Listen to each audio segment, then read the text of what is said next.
রামকৃষ্ণপুর ফেরিঘাট থেকে বাবুঘাট পর্যন্ত এই ছোট্ট লঞ্চ যাত্রাটাই আজকে আমাদের প্রিন্সেপ ঘাট গল্পের শুরু।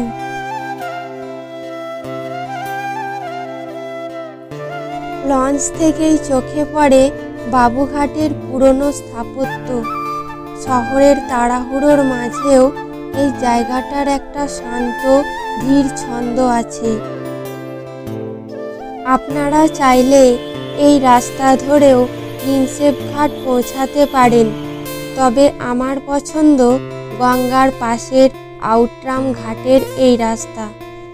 আউটরাম ঘাট থেকে প্রিন্সেপ ঘাটের পথটা যেন কলকাতার সবচেয়ে সুন্দর রাস্তা। গঙ্গার হাওয়া, সামনে বিদ্যাসাগর সেতুর বিশাল রূপ আর পাশে মানুষের ব্যস্ততা, তবুও এই হাঁটাটা মনকে অদ্ভুতভাবে শান্ত করে দেয়। প্রিন্সেপ ঘাট মানেই নৌকার সুর, গঙ্গার ওপর ছন্দে ছন্দে দাঁড় টানার শব্দ যেন এই শহরের পুরনো স্মৃতিগুলো ফিরিয়ে আনে।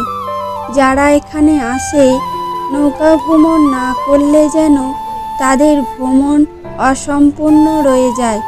প্রিন্সেপ মেমোরিয়ালের সামনে এসে দাঁড়ালে বুঝতে পারি এই স্থাপত্য শুধু একটি স্মৃতিস্তম্ভ নয়, বরং কলকাতার এক প্রিয় অনুভূতি।